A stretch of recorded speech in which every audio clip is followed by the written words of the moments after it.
오늘은 9가지 복을 주님이 말씀하세요. 9가지 복을 통해서 우리가 복 있는 사람이 어떤 거고, 하늘나라를 우리가 어떻게 소유하고, 우리가 또 주님을 어떻게 이해하고 하는 것을 배우는 시간 되십시다. 산상보훈을 마태복음 5장 7장이죠. 산상보훈의 내용을 황금률이라고 해요. 황금률. 그러니까 가장 최고의 가치의 교훈이다 그 말이에요. 하나님 인정하신 복된 자가 되면 우리 자체가 복된 자가 될 뿐만 아니라 나로 인해서 다른 사람도 복을 받아요. 그러니까 이런 사람이 많아지면 잘 될 수밖에 없는 거예요. 이제 천국이, 여기 주님이 말씀하신 천국이 저희 것이라 것은 저 이제 장소적인 천국도 있지만은 저 하늘나라의 삶이 이 안으로, 하늘나라의 천국이 이 안으로 들어옵니다.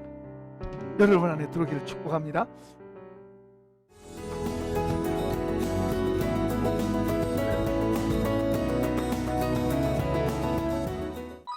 안녕하세요. 반갑습니다. 군포성산교회 김자현 목사입니다. 그 다음에 이제 또 하나는 희락이라고 그랬잖아요. 희락.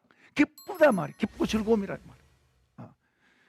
우리 영혼 속에서부터 뭐예요? 기쁨이 있는 거죠. 기쁨이. 예수 믿는 사람의 특징은 뭐예요? 기쁨이에요. 기쁨. 그러니까 이 속에 기쁨이, 자유와 평안도 있을 뿐만 아니라 의도 있고 자유와 평안도 있고, 그 다음에 기쁨이. 기쁨이 없으면은 의미가 없잖아요. 근데 이제 우리가 무슨 운동을 한다든지, 우리가 어떤 맛있는 음식을 먹는다든지, 어떤 좋은 옷을 산다든지, 뭐 자동차를 산다든지, 집을 산다든지, 그럴 때는 기쁘죠. 상대적인 거죠. 그때는 그 기쁜 게 있죠. 상대적이에요. 그러나 그게 망가지면 더 속상해. 그게 엎어지면 더 속상해. 차 사갖고 기뻐했는데 어디 부딪혀서 찌그러졌어. 그러면 더 속상해. 그러나 그런 건 상대적이게 영원한 게 아니에요. 그러나 하나님 나라가 우리 속에 들어오면 이 안에서 하나님이 주신 기쁨, 그 기쁨이 우리 속에서부터 있는 줄로 믿습니다. 그래서 우리가 예수 믿으면은 얼굴부터가 달라져요. 얼굴부터가 달라져요. 그 마음, 잘생겼냐 못생겼냐 말이 아니라 그 마음 속에서부터 기쁨과 평안이 나오니까 그게 얼굴로 묻어 나오는 거예요. 그리고 이런 게 나오면 뭘로도 나와요? 말로도 나오지. 속에 들어있으니까. 그러니까 이 속에 하나님의 나라를, 아까 말한 의와 평강과 자유 그리고 기쁨, 이런 것이 담겨 있으면은 그 사람보다 행복한 사람이 어디가 있어요? 이걸 부자들이 돈 주고 산다 그러면 재산 다 주고 산다 그럴 거예요. 산다니까요. 그런데 하나님 나라는 돈 주고 살 수 있는 게 아니에요. 그러니까 하나님께서 우리에게 주신데 믿는 사람이라고 다가 아니에요.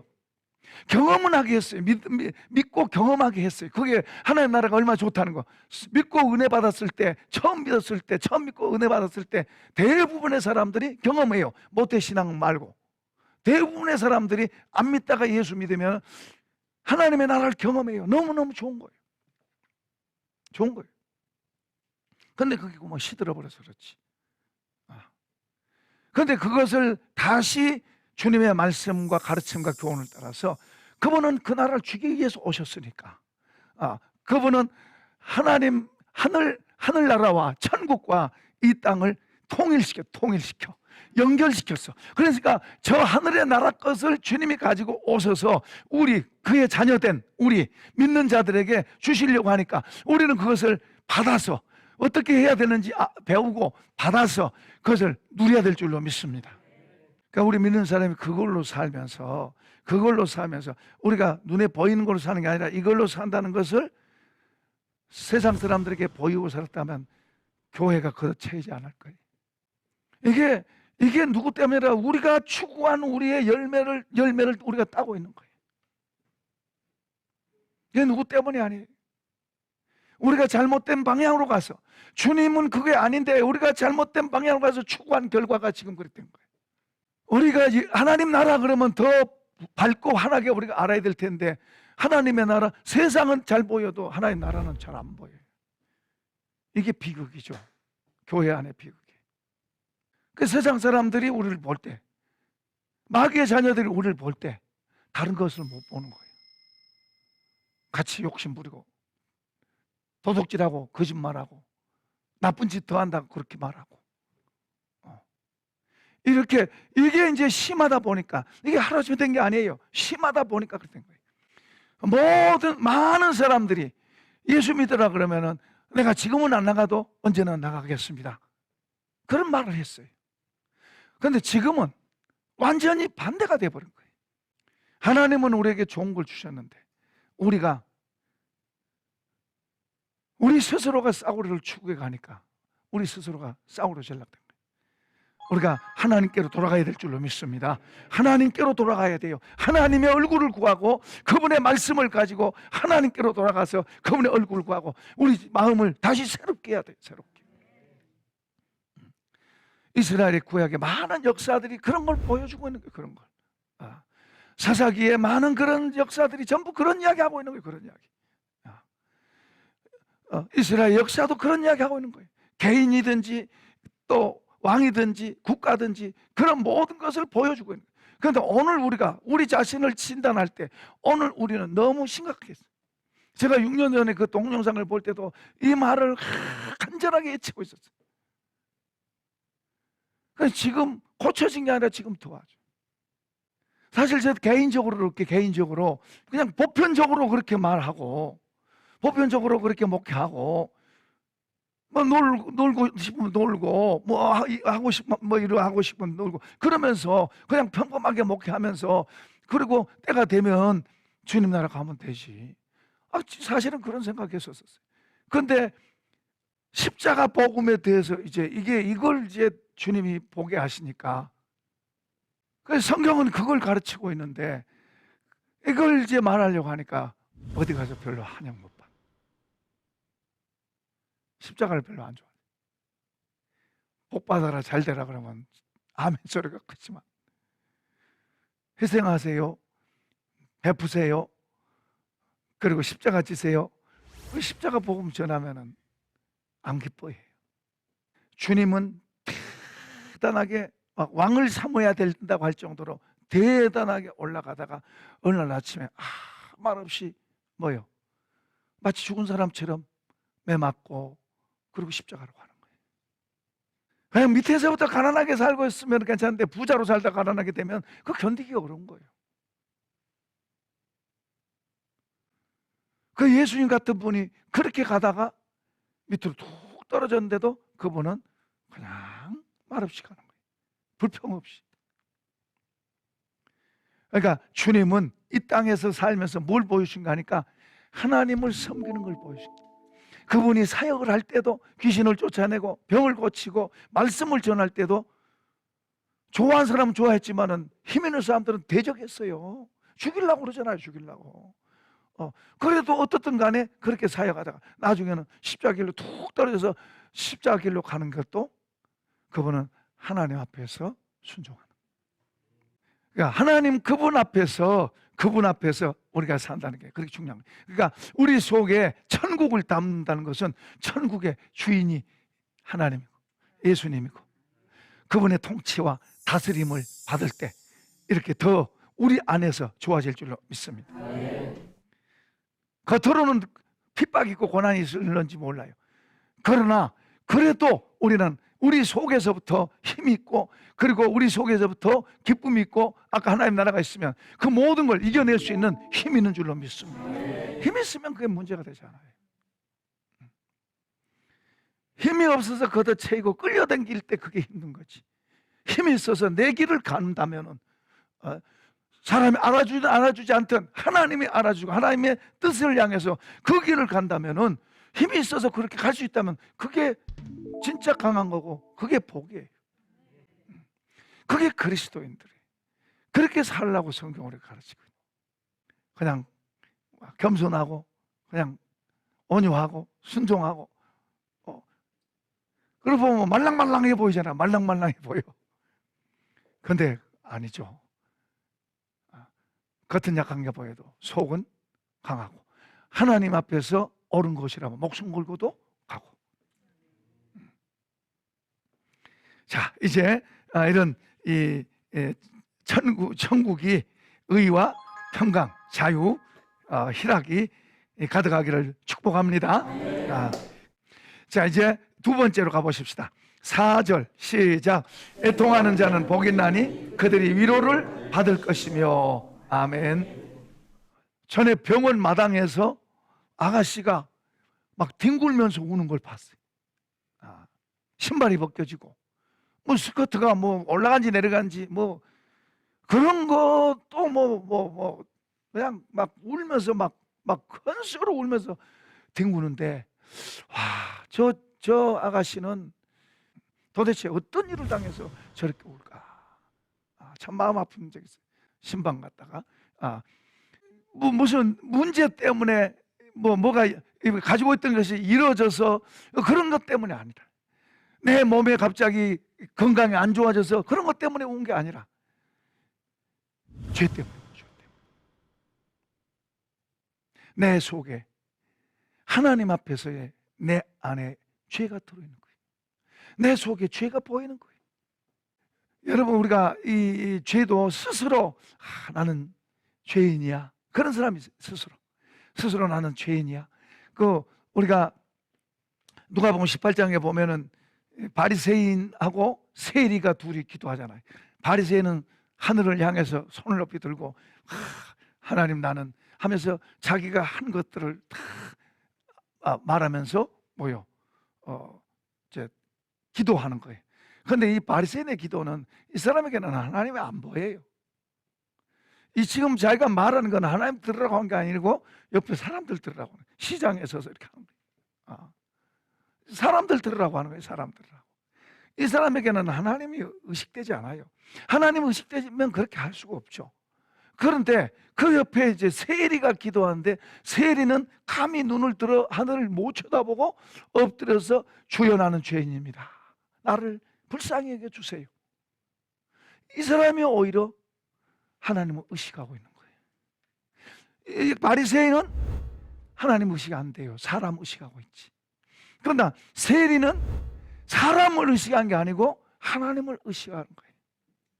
요한복음에 보면 주님이 유대인들을 향해서 그래요. 너희가 사람의 영광만 구하고 하나님으로부터 오는 영광 구하지 않는다. 우리는 그런 걸 많이 봐요. 저도 목사님들 세계 가보면 그런 걸 많이 봐요. 많이 보여요. 사람에게 잘 보이고 사람에게 인정받으려고, 사람에게. 거기는 하나님이 없을까요? 거기 계시는데. 거기도 하나님 계시는데 하나님이 안 보이는 거예요. 내 이익을 위해서는 무슨 짓도 하고 무슨 말도 하는 거예요. 다른 사람을 공격도 하는 거예요. 두려운 일이. 바리새인은 하나님 안 보여요. 하나님은 어디든지 계신 줄로 믿습니다. 여기도 계시고 어디든지 계세요. 그러니까 그분을 의식하고 그분 앞에서 사는 삶이 돼야 돼요. 그분을 의식하고 그분 앞에서 사는 삶이, 그게 예배예요. 예배. 그게 물론 우리가 시간을 정해놓고 정해진 장소에서 같이 공동으로 예배드리는 건 중요한 거예요. 그래, 그것만 다가 아니라 하나님을 의식하고 그분 앞에서 살아가는 모든 삶, 내가 직장에서 일할 때 그분을 의식하고 사는 삶, 그게 하나님 앞에 예배예요. 나를 드려지는 거예요. 내가 그분 앞에 사는 거예요. 그런데 오늘날은 하나님은 잘 안 보이고 뭐가 많이 보인다? 사람이 보이고 내 영광을 추구하는, 사람으로부터 오는 영광, 나 인정해 달라는 이야기죠. 나 알아달라는 이야기죠. 하나님을 더 추구해야 되는데 하나님을 더 추구한 게 아닌. 그런데 이 세리는 지금 가슴을 치고 오는 거예요. 지금 애통해하고 하나님 나를 불쌍히 여기세요 하고 애통해하고 있는, 애통하는 자는 복이 나니 저희가 위로를 받을 것이며. 그래서 주님이 그러잖아요. 저 세리의 기도를 하나님 들으셨다고.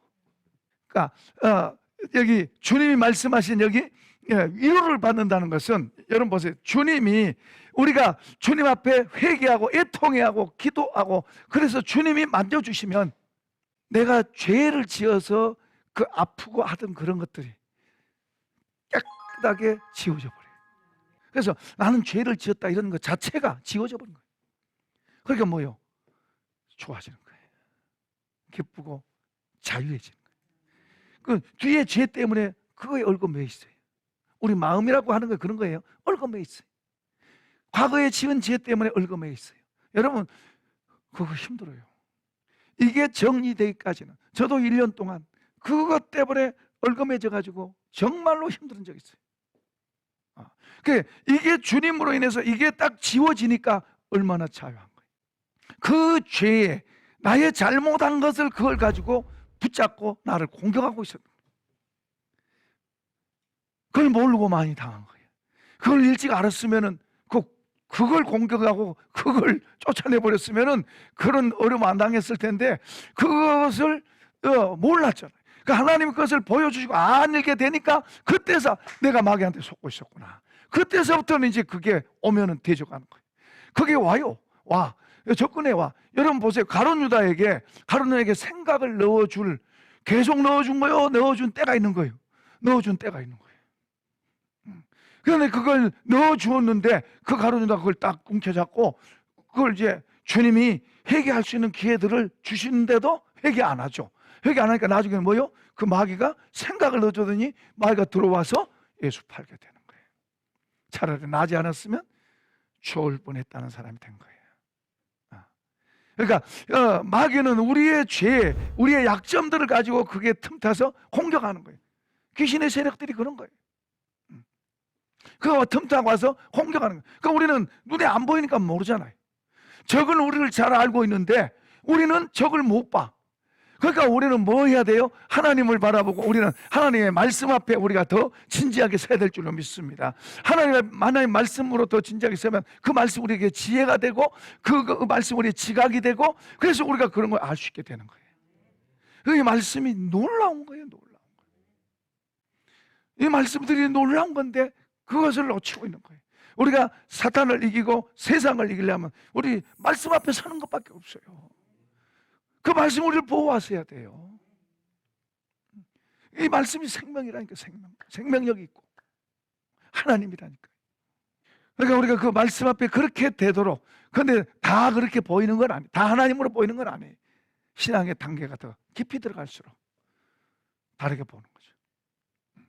자, 어쨌든 애통하는 자에게 주님이 위로해 주시는데 그 마음을 만져주시니까 그의 모든 그 죄의식 그리고 죄책감 이런 것들이 지워지는 거예요. 그러니까 얼마나 편하고 자유하겠어요. 이것에 깨매어 있으면은 항상 뭐요? 기가 죽는 거예요. 담대해질 수가 없는 거예요. 담대해지려고 하다가 또 마귀가 이거 가지고 딱 걸고 넘어지면 또 약호가 죽는 거예요. 기가 죽어. 그러니까 그런 것이 없이 그 깨끗한 사람은 담대한 거예요.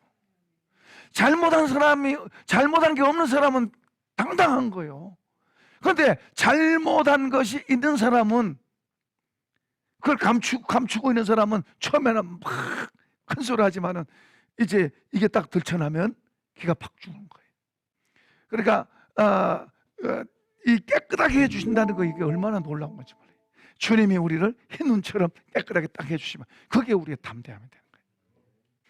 자, 그 다음에 이제 5절 읽어봅시다. 시작. 온유한 자는 복이 있나니 그들이 땅을 기업으로 받을 것이며. 아멘. 온유한 자. 온유한다는 건 뭐 젠틀, 영어로는 젠틀로 부드럽다. 신사적이다. 그러니까 유한 것을 말해요. 그런데 이 온유와 겸손은 항상 같이 댕겨요. 손바닥 이쪽 저쪽처럼 같이 댕겨요. 그리고 긍휼과 자비가 역시 또 손바닥 이쪽과 저쪽이에요. 그러니까 긍휼히 여긴다, 자비를 베푼다. 같은 비슷한 말이에요. 이제 이 온유하고 겸손은 따라가요. 온유하고 겸손은 주님을 배울 수 있는 가장 기본인 줄로 믿습니다. 자기를 낮아지지 않으면. 왜냐하면 주님은 낮은 곳에 있어요. 저번에 제가 자다가 샤워하고 주님이 만져주셨다고 그랬잖아요. 그때 제가 깨달은 게 뭐냐면 주님은 낮은 곳에 계시구나. 그래서 사람들은 올라가서 만나려고 그래요. 그래서 높은 자로 올라가려고 열었습니다. 많이 가지려고 열었습니다. 올라가서 주님을 만난다고 생각해요. 근데 올라가서는 주님을 못 만나요. 낮은 데로 가야 주님을 만나. 그래서 주님이 성기라고 가르친 거예요. 발을 씻어주면서. 오늘 우리는 그런 게 그냥 보편적으로 듣지만은 그 당시에 선생님이 제자들 발 씻어준다는 거, 이것은 말도 안 되는 거예요. 그러니까 말도 안 돼. 그 당시 로마 시대 때, 그 시대 때는 말도 안 돼. 종이 주인 발 섬기는 거지 어떻게 주인이 종 발 섬겨? 이건 말도 안 되는 거예요. 우리는 이제 그런 걸 많이 듣고 해서 보편화되어 있지만은 그 주님이 발 씻어 주잖아요. 섬기는 일. 그러니까 이 온유하고 온유한 자가 복이 있다 하는 것은 이 마음이 낮아지는 걸 말해요. 낮아지는 거. 낮아지는 사람에게 주님은 말씀하시기를 땅을 기업으로 받는다. 어떤 사람은 이 땅을 기업으로 받는다는 것을 이제 이런 그 사람들의 마음을 얻는 걸로 그렇게 이야기해요. 물론 그 틀린 말도 아니에요. 그러나 더 중요한 것은 내가 주인공이 되는 거예요. 주인공이 되는 거예요. 내가 주인공이 되는 거예요. 그러니까 내가 주인공이 된다는 것은 내가 주인공이니까 내가 막 기세를 부리고 뭔가 나를 막 나타내고 자랑하고 그거하고는 다르죠. 하나님 나라에는 주님이 나를 주인공이 되게 하셨다는 것은 그 공동체 혹은 그 단체 거기에서 그 사람 나로 핵심이 되게 하신 거예요.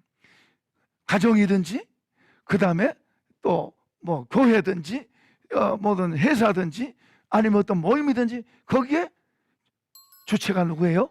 나가 되는 거예요. 다른 사람이 그렇게 알아주지 않든 알아주든 간에 하나님이 내 마음 속에 그런 마음을 주시는 거예요. 그런 마음을. 이것은 내가 저 사람은 나보다 오래만 동창 만났는데 저 동창은 막 멋진 집에다가 막 돈도 펑펑 쓸 때 나는 짜장면 한 번 대접할 힘이 없어. 그거 얼마나 기죽겠어요. 얼마나 열등감 생기겠어요. 다시는 동창회 안 가지 그런 사람. 그런데 하나님께서 그 사람의 마음속에 이 온유한 자의 복, 땅을 기업으로 주신다는 이런 온유한 자의 복이 이 속에 들어가고 땅을 기업으로 받는 이런 복이 오면은 오히려 짜장면밖에 못 사주고 짜장면도 못 사줄 것 같지만 그래도 거기에서 당당할 수 있는 거예요. 하나님과 함께 하는 일이 있는 거예요. 주인공 의식을 갖는 거예요. 열등감이 없어져 버린 거예요. 같이 있지 않습니다. 열등감이 없어진 거예요. 자, 이제 시간이 됐으니까 우리가 거기까지 하고 다음 시간에 계속해서 하도록 하겠습니다. 자, 이제 온유한 자는 복이 나니 저희가 땅을 기업으로 받을 것이며. 감사합니다. 주님.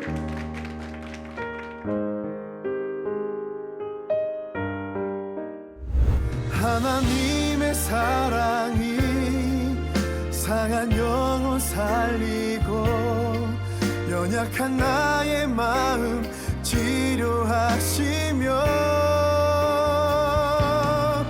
그 하나님의 눈물이 진실한 하나님의